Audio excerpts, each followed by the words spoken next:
Honorable député, Monsieur Ousmane Sonko, mi salminima calminali ɓurɗi teddude e calminali l'islam. Honorable député Ousmane Sonko, nuynala nuyo bu gëna tedd ndax li nga doon. Savez-vous qu'il n'y a rien de plus beau, de plus exaltant que de pouvoir parler sa langue maternelle pour la pérenniser? Savez-vous qu'il n'y a rien de plus honteux, de plus ridicule que de perdre son héritage culturel, que seule la langue pouvait pérenniser et véhiculer? De 1959 à nos jours, tous les dirigeants de notre pays sont convaincus de l'intangibilité et de l'inviolabilité de l'article 1er de notre Constitution. Je cite: la République du Sénégal est laïque, démocratique et sociale. Elle assure l'égalité devant la loi de tous les citoyens, sans distinction d'origine, de race, de sexe, de religion. Elle respecte toutes les croyances. La langue officielle de la République du Sénégal est le français. Les langues nationales sont le Diola, le Malinké, le Pulaar, le Serer, le Soninké, le Wolof et toute autre langue nationale qui sera codifiée. Saviez-vous que c'est cet article qui constitue le ciment de notre unité nationale, de notre cohésion sociale, entraînant de facto notre métissage culturel, de notre âme éternelle? Honorable député le plus jeune des candidats pendant les élections présidentielles de 2019. Est-ce à dire que vous envisagez de façonner les legs du premier président poète et du premier Maodo si vous accédez un jour au pouvoir? Heureusement, la dernière phrase du même article s'y opposera. Certainement, je le cite: le principe de la République du Sénégal est gouvernement du peuple, par le peuple et pour le peuple. À moins que vous tentiez de nous extirper du peuple. Kanden, le Mahatma Gandhi se dressera devant nous pour nous dire: refusez, agissez. Je cite: le véritable bonheur, c'est d'aller en prison, d'y subir souffrance et privation pour l'intérêt d'un peuple ou d'une religion. Se taire, ce n'est pas être muet, ça peut aussi être un refus de parler, de déranger, mais aussi d'accepter. Je vous remercie. Bandiraɓe, on calminama, on jurama, on jettama. En gari ɗo noon wona jabandirde ko haalande walla tintinde o mo ganduɗa ka woni honorable député Ousmane Sonko, ko tintinde ɗum tan wonde en tini haala ko tintinde ɗum tan wonde en nani haala ko tintinde ɗum tan wonde en keeɓi haala ko. Saabu enen en gardani ɗo pour dugdede, en gardani ɗo pour haaldede, en gardani ɗo pour ñawdede. Garduɗen ɗo tan ko tegde hunde nde e sarɗi leydi ndi. Saabu enen fof heɗen gandi gila 1959 constitution ji joyi ndewi ɗo.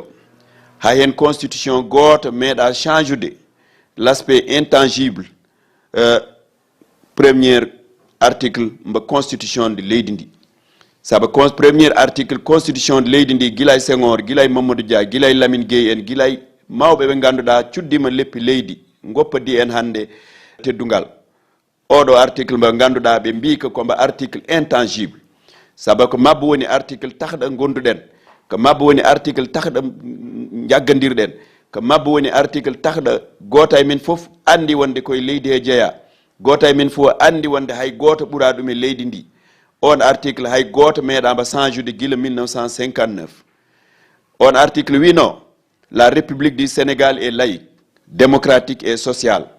Elle assure l'égalité devant la loi de tous les citoyens, sans distinction d'origine, de race, de sexe, de religion. Elle respecte toutes les croyances. La langue officielle de la République du Sénégal est le français. Les langues nationales sont le Diola, le Malinké, le Pulaar, le Serer, le Soninké, le Wolof et toute autre langue nationale qui sera codifiée. Ɗum woni article 1er o président Senghor wonde Mamadou Dia en e dendagal hilifaɓe tedduɓe wonnoɓe ɗo e leydi ndi goppiri leydi ndi. Gila nden koye ɗum mahiɗen, gila nden en ganda oɗo ko woni, gila nden en ƴeewani oɗo ɗo immi, gila nden heɗen ndeeƴi, gila nden heɗen gondi.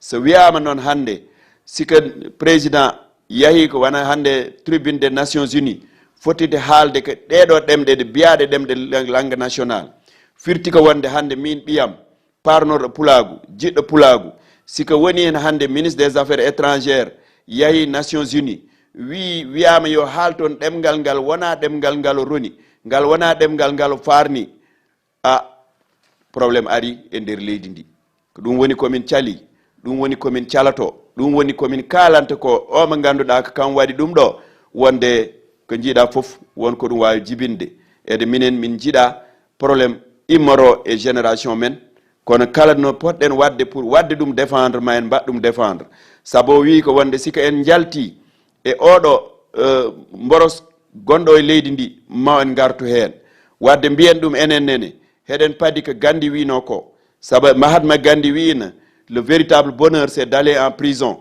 de subir souffrance et privation pour l'intérêt d'un peuple ou d'une religion wadde kala ko jarani ɗum hino foti en jarande saabu en potani taniraɓe men babiraɓe men gota constitution ɗum deƴna leydi ndi ɗum wona jaam gila nden heɗen guuri heɗen celli heɗen innodira ɓiɓɓe hakkude men e jolfuɓe hakkude men e sereraɓe hakkude men e jaagoji hay probléme goto meeɗa hen won hande taweɗen ko ɗum ittate tawa ɗum jaranani en pittali men saabu mayde sa maayi tawa yat Tidiane An sa maayi a tawa yat Cheikh Oumar Ba sa maayi a tawa yat Tafsir Djiggu wadde sa maayi ma tawa Yero Doro Diallo en walla tawaya kala mo ganduɗa ko maayo wana min hande komi maayo kono maayde e dow teddungal ɓuuri maayde e dow gacce saabu en goppirtake meslal ngal heɗen jaɓa hangal itte tawa en maayani on jarama